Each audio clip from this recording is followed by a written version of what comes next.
You're listening to DadBods, DadBoss, the podcast where we tackle ins and outs of business and tech, streamline your work-life balance, and navigate the journey of being a dad in today's world. I'm Shane. I'm Q. And Eric is here too.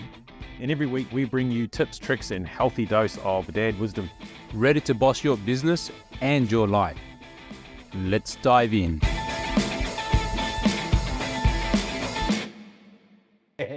Welcome back, everybody. Welcome back to you protein pounding powerhouses. Hey, this is DadBods, DadBoss, the only podcast that would turn your dad gut into a dad strut, right? So I'm Q. Shane's got it. He's strutting away there. I'm Q, guys, joined by my partners in crime today. We have Mr. High Performance Father himself. Eric, how are you, my man? Doing fantastic. Had an awesome family morning today. So done a bit of work, and then I had to my little one this morning because usually she goes to the grandparents on Tuesday. So I spent some time with her. Brought Tiff to the station. She worked in the city. So I had an awesome family morning together. Went swimming, went shopping, had some food together, and now the second half of the day, grinding away, having our awesome time together here. Yeah, life is good. Yeah, mate. I think if it took you a while to work out what day it is today, what day today is, even though we've been meeting up on the same day for the last however many years. It's a good set. Every day is a good day. It's not like, oh shit, it's beginning of the week, end of the week. Every day is a good day. And Tuesday is, of course, the best day of the week. Yeah. I love you, my man. And then we have in my top left-hand corner, depends how you're seeing this, we have Mr. Red-Breasted Goose. How are you, mate? Oh, red-breasted goose. I was waiting for like a red-breasted eagle or falcon or something, and I get goose. It's like, damn it, he knows the truth. Mate, I'm going great. Yeah, loving Sunday. Absolutely amazing day here on Sunday. Or is it Friday? Oh, no, that's right. It's Tuesday. It's Tuesday. Going good, mate. Going good. Oh, beautiful, beautiful. You know, maybe you need to do what Eric does and just, have spoonfuls of peanut butter to boost your memory. Can't beat a good old spoonful of peanut butter, mate. I love it, love it. And guys, speaking of peanut butter, right? Today we're going to be diving deep into the world of like protein, working out, workout hacks that'll help supercharge your productivity and focus. Because like it or lump it, they're both intertwined. And so we want to make sure that we're crushing it, like both in the boardroom or, in our offices, but also crushing it when we're spending time with our kids, chasing them around the living room or out on the cricket pitch or wherever you hang out with your kids, right? So guys, grab your shaker bottles and let's get ready to bulk up your business and your biceps today. So speaking of protein, we know Eric, his past life, he used to be like a PT, right? And, I'm sure he can definitely vouch for this, that the building blocks of muscle, right? And some say productivity is protein. Yeah. We all know that it's crucial for gaining muscle, right? But, more and more study and research show that getting enough protein in your system can actually boost your focus and productivity and energy throughout the day as well. And, a recent study from Deakin University found that Aussie men, right, are only consuming about 75% of their recommended daily protein intake. So if we want to break this down a bit more, like Eric, based on your previous experience as a PT in the health and fitness space, how much protein should we be, as like busy dads, men, should be aiming for daily in terms of consumption? Yeah, good question. And 75% protein intake. Yeah, I would actually even say it's less. Most of the guys that I worked with, or even now, when we go through the food, I would even say it's less. They're really malnourished on protein. So it should be based on, all of the current science and all of the health gurus speaking about, should be about 2 grams of protein per kilogram of body weight. So if you're 80 kilogram, about 160 grams of protein per day.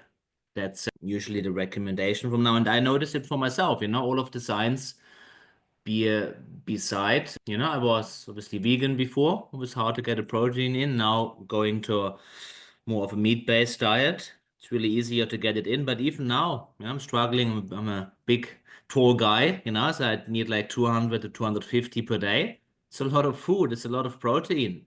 But I certainly notice on the days where I have my protein on point, feeling more energy, I'm more focused, I'm more productive. So just from a personal experience, I can definitely see it. And, when I work with clients, most men are undernourished and they think, oh yeah, I eat a lot of meat and, a lot of protein.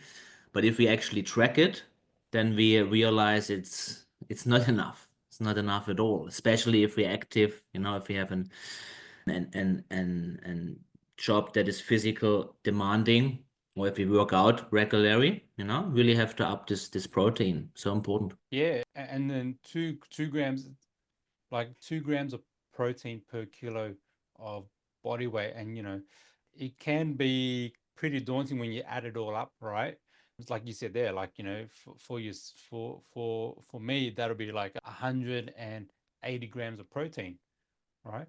But does it, like, for example, does that mean like 180 grams of protein is 180 gram steak, or it's not quite how it works? Nah, it's like the protein. So if you like, you can use my fitness pal or even Google, really old school. Just write it down. Okay, steak. You would know it's about 40. I think it's about 40% protein in there. So if you have like actually 30%. So if you have about a 400-gram steak, that's about 60 gram of protein out of my memory. Yeah, not sure if that's 30% roughly. Yeah. So you can Quickly use. Google it on your new keyboard, mate. I know. But yeah, tracking is a really good way. Just even tracking it for a week because we're eating the same stuff all the time usually. So if you're tracking the meals that we usually eat to get a really good understanding how much protein is in there. And that's a really good approach because there are other school of thoughts where you track your whole calories and all of the macronutrients, with your fat, protein, carbs and everything, but it gets really complex, But if we track the protein on a daily basis, that's a really good indication. That's what I do, always be sure I get my protein in. I'm quite active anyways. So, yeah. Yeah, no, I appreciate you clarifying there that, protein is different to like meat, right? Because most people just assume that meat is protein, but we're actually talking about the protein. Is it the protein mineral or the protein fiber or whatever it is, right? The actual specific molecule of protein. I hope I got that right. I'm not a scientist, but I'm sure Yeah. people will let me know if I got it wrong, like Eric. And for yourself, Shane, like, you've been, like on this, like you've been on this health journey for a long time, but more specifically the last, over 12 months where you've just been smashing out your workouts consecutively every day, right? No doubt you've also been more conscious of like what you're putting into your body as well and what you're consuming. So what are some things that you've kind of like, I guess, quickly gravitated to or kind of like added to your kind of like consumption of food to help you with like protein, or are you just like, I don't know how much protein I'm having, I'm just eating whatever? Option B. Yeah, look, I haven't done much in the way of nutrition or food. Like when you talk about protein numbers and weights and all those other fancy terms that Eric uses every time we're working out, he's telling me all this stuff. I'm like, mate, I'm not listening. But yeah, no, so I know nothing about the nutrition side of stuff. I just eat food really. As long as it tastes delicious, I measure it on the tasteability of it. If it's a 10 out of 10 tasteability, I'll eat more of it. If it's not, I won't. But that being said, like that's I don't. the only measurement that we should have for food. Exactly. But look, seriously though, like I don't eat like chocolate or sweets or anything like that, or lollies or anything like that. It's just one. I don't know. I just stopped doing it really, and for no particular. Yeah. I think it was because I felt like I was getting headaches after eating chocolate. Like it seemed like every day after I had some chocolate, I had a headache. I was like, oh, I wonder if that's a theme. And I haven't had a headache like I used to since I quit chocolate. So now I'm too scared to go back and try chocolate. So that's where it's at. But Jade's really diligent in like looking for like organic type food or healthy food options. Like we just went down to the Camden Valley Farm and brought the organic milk, right? So, and then there was some cheese there. So I brought the cheese and it's delicious, damn it, because it's like 5 times the price. And they got butter and stuff there. But Jade really looks after that side of things. So I know I'm eating really healthy anyway. Yeah. regardless of how much I'm eating. I know I'm eating a healthy version of that. So, we don't do McDonald's or anything like that. If we do eat out, it's normally a healthier option as well. So, been doing that. And then the workout side of it, I was going to say, I guess I haven't been consistent with the workouts now, because since the start of the year, I've sort of switched more to like working on flexibility and stuff. So still doing something, and not even every day, but I would say 6.5 days per week. So, 13 days out of 14, I do something in relation to my health. And it might be working out with Eric, or like this morning, I did one of the old calisthenics workouts this morning, and I do one of them once or twice a week, but then I'm just working on flexibility and really working on posture actually at the moment, just some exercises to improve the posture. So, because, you guys all know, sitting down a lot in the office and stuff just drags the body over. And I've always had pretty rough posture anyway. So just something I've decided to work on for this year. Yeah, awesome, mate. Awesome. And it definitely helps when your partner is on same wavelength for you, or even taking charge of, ensuring that, everyone in the family is, getting healthy, nutritious food, right? And I love what you said there, like, that you've shifted your focus, right? Have you guys read Tim Ferriss wrote the 4-Hour Work Week, right? He's also got a book called The 4-Hour Body. Yeah. And his approach to fitness is about like trying to achieve maximum results with the time constraints that we have, because time is a constraint for us, right? And his 4-Hour Body is about minimum effective dose, right? So he always talks about it in the book. And in terms of working out, he shares like some effective exercises that you can do with the limited time that we have. So for you, Shane, just going on a little bit more, elaborating on a bit more about what you do, like beyond the structured workouts, right? Like, so I'm sure you've got dedicated time where you work on your flexibility and yoga and that kind of stuff. How have you found ways to sneak in more movement throughout the day to keep your metabolism like firing? Well, I mean, we get out, Jad and I will get out and go for a walk and stuff with Ezra quite not every night, but, often in the evenings and stuff, or late afternoon, we quite often do that. That's another way. But I notice I spend more time standing now at my desk rather than sitting. I used to sit all the time, except for the group calls when I was facilitating. But now I even do some of the coaching calls standing up. So that's probably my go-to. And then just being open to walking, like, distances, like not necessarily going, oh, is this the closest park we can get or anything like that, being okay to take those to walk, and rather than even walk to the shops, like it's a 15-minute walk to the shops here, and it's like, well, actually, let's just walk, we've got time, we don't have to jump in the car and drive there and park and that, so we'll walk down to the shops and stuff like that as well, just to get that exercise in. And Jade's been big on counting her steps, so she wants to get those 10,000 steps a day, so she's always encouraging that as well. Yeah, cool. She's got little steps, mate. So she'll do 10,000. She gets to 10,000 before you.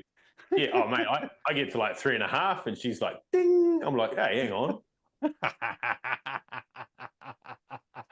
But I love what you shared there, how that you're making it a part of your, not just like your work routine, but also your family routine, that you're going for walks as a family, and that kind of stuff. And that's something we used to do as well. And I'm big on sit, stand, desk, and so much so I even got like a walking treadmill to go underneath my desk, right? And like what I was surprised, I thought I'll get like one of those things, and I'll keep walking away, and just to get my calories up, keep moving. But the surprising benefit of that is the level of focus that you have while you're walking and working.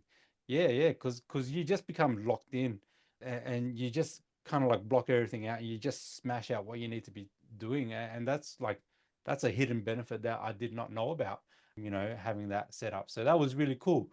But awesome. And then, hey, Eric, like, because you're not only like experienced as a PT, but also you also venture out into, I guess, the alternative practices as well, or some might even say unconventional, like fitness hacks, like cold exposure, right, and heat simulation, or we've all seen on the Demtel ads, right, the electrical muscle stimulation, right? What's your take on all those things for for boosting health results, my man?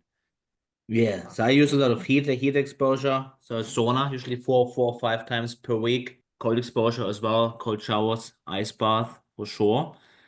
Definitely. I mean, there's so much research on it now. There's so much more mainstream, pretty affordable as well to either get it for your home or go somewhere. But certainly, there are hacks to make it a bit more efficient, speaking about health and recovery, because you need to find something, I think, that works for you. With like Shane and myself, we're doing our one workout together per week. If I don't cancel it last minute the night before, yeah. So we're doing it together, and I like to go to the gym now. So again, maybe for the last 2 years, I do my 3 or 4 gym sessions per week. So lifting some weights, but some guys are maybe more into running.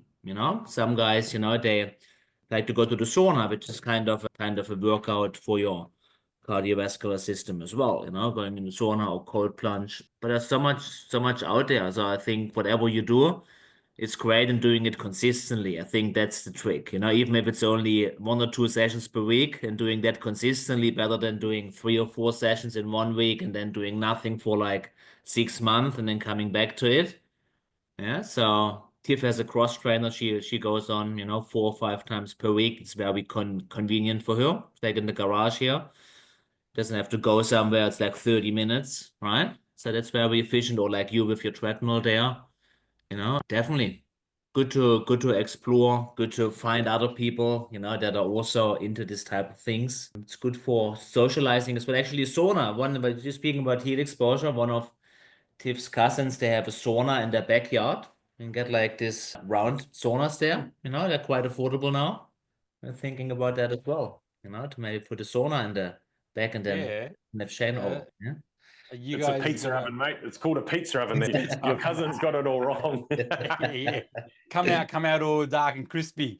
Not sure this is how it's meant to work. And so I think when you finally go over to use, Eric's sauna, Shane, I think Eric has a Shane policy where you can only go in if you're naked. So just keep that in mind. German way. Yeah. German way. I hadn't planned on turning up any other way. Yeah. Undies, I'll take them off. I'll have to wash those. I'm not even going to wear them. I'm going to jump in the car naked. It's so funny. But it's so true. Like, there's so many different practices that are coming to light. And actually, right, like I had a shower on Tuesday night. Like I shower every night, right? But Tuesday night, thanks for your support, Shane. I had a shower on Tuesday. First one for 4 years. yeah. But I think it was cooler that night, and it was a bit later as well. So I ran the hot shower, and then I just had realized to myself, it's the first warm shower I had in like 2 weeks. Hey, I've been having cold showers for like both morning and evening time. Cold showers. So I came out. I was like, oh, hey, Kai, guess what, man? I had it like that was my first warm shower in like 2 weeks. I've been having 2 weeks of cold showers. And this was his response. I have a hot shower every night. What's the big deal? You little punk. Like, you can take yourself to cricket training. That's what you can do. But let's get into the real meat and potatoes of why we're here, right? Because using physical fitness, right, using physical fitness in the right way can also sharpen your mental game as well. And research from the University of Canberra shows that regular exercise can improve cognitive or brain function, all right? But as well, it can also reduce the risk of mental decline. So, we've thrown a whole heap of like data and info out there, but like, how can we use that info and how can we incorporate it with everything that we've done and everything we talked about today? So for you, Eric, like my man, from like a health perspective, I guess, or tapping into your past life in the health industry, what are some key kind of like metrics that we should track to measure progress and identify areas for improvement as well? It could be as simple as just like rating yourself on a daily basis, just your energy levels, for example. There could be like doing a bit of a rating for like a week or like even a month. Like see how you feel, how are your energy levels, how is your concentration, how is your productivity. So you actually noticing the changes there, or like noticing where you are on a daily basis, and then seeing, okay, what did I do on these days, on these days where the numbers are higher? That's one. I think, yeah, can be output, like work-wise, concentration, could be a rating system there as well, because it's quite personal, is it? You can't really, can you really measure it? Yeah. Maybe you can do a blood test even. You could go that far, could do actually a proper blood panel and then seeing before and after. Let's say you start from now, do a test, and then really dial everything in for like a month or maybe 3 months, and then do another test. So you could see the changes there. Yeah, that comes to mind. Yeah. So what are your thoughts on, like, say, just measuring your weight then, like X amount of kilos every day, you know? Yeah, I mean that's an interesting one. Certainly, if you're heavily overweight, that's a good indication, right? If you're, let's say, 30 kilogram overweight, for sure, that's a really good measurement. But for someone, who's not really overweight, maybe not the best measurement. Maybe then it could be an in-body scan. One of these in-body scan machines. You can go in the gyms or chiropractors that give you the body fat percentage. That would be a good measurement, if your body fat percentage goes down, especially if someone is not super overweight. And then it's more about changing your physique, so going down with your body fat and going up with your muscle percentage or muscle mass. Yeah, that would be a measurement. But I think it's really like a self-assessment as well. That's a really big one, And if you have a coach or someone else you're speaking to, and just like checking in with yourself on a daily basis, you will know. You will know if you're switched on, if you're productive, if you can focus, if you get shit done. That's one of the best. I mean that's what I go after. So and I think it depends of where you're at. If you've never done something for yourself, you're learning the basics first. Okay, you follow the basics, but for myself now, I got my tools, and then I know, okay, I'm really feeling stressed and tired. Maybe I do a bit of a breath work in the morning, or maybe I really have to get out to the beach for like 2 hours, and have to take like a few hours off, because I'm feeling a bit low. But it all comes because I'm very aware about of where I'm at with myself, physical and mental health. So that's maybe different stages there as well. Yeah, true, true. So it's more like a self-measurement, self-tracking, and it doesn't always have to be something like tangible like weight, but also like just measure your emotional scale as well.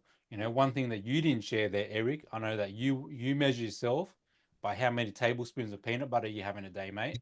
So Peanut three butter a day. stage was actually high calorie. So like, it's high protein, but also high calorie. So be mindful, don't have the full jar per day, yeah, like myself. Just one spoon a day.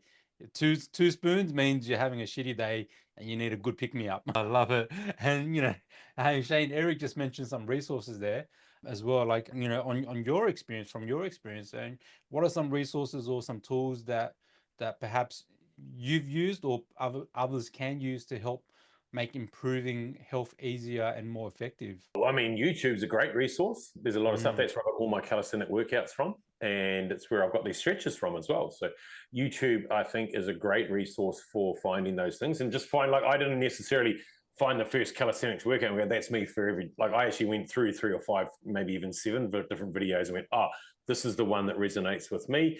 Even when I was doing animal flow a little while ago, I looked at a couple of clips and then found another one. I was like, this one actually just feels more like me. So I would look into those resources. Look, the best resource is probably to talk to someone.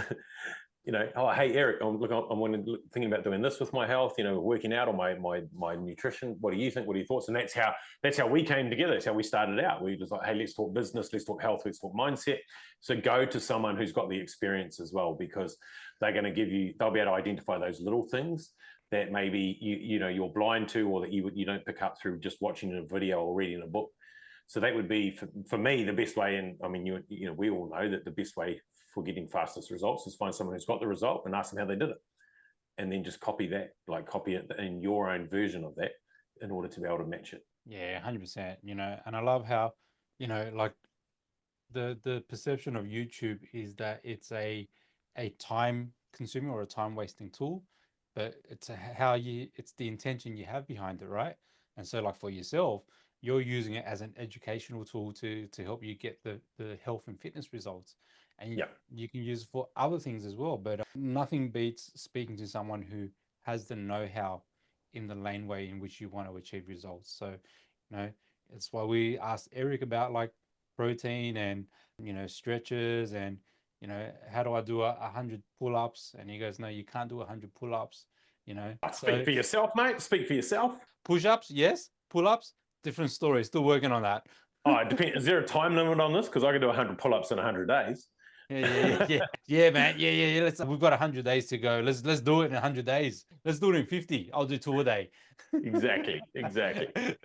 The race is on. The race is on. So, but there are in today's world where we have like literally everything we want to in our fingertips, right? There are so many great apps as well that you can use, like Eric said there, to help track your calories or track your macros or whatever you're consuming, or even work out, and a lot of them are free as well. You just got to make it work for you. Okay, so cool. All right, guys, that's a wrap. So today we've kind of like explored protein and how protein is much more than just meat, right? It's an actual vitamin molecule, whatever you want to call it, that we actually need to feed our system. Okay, and then that is also a key foundation or a key building block for ensuring that we have maximum results in our health, but also maximum results in our productivity and focus. So as the two boys here just mentioned, it's not about spending hours and hours in the gym or obsessing over every single calorie. Okay, it's about being the best version of yourself inside and out. So make sure that you get the right stuff in your body, right? Make sure that you continue to sharpen your mind and keep pushing those limits. So whether you're bench pressing, whether you're doing some yoga, whether you're eating peanut butter, right? Whether you're crunching those numbers, guys, you've got this. So until next time, this is Q, Shane, Eric signing off. DadBods, DadBoss. Single guns. Just the one today, mate. Saving this one for later.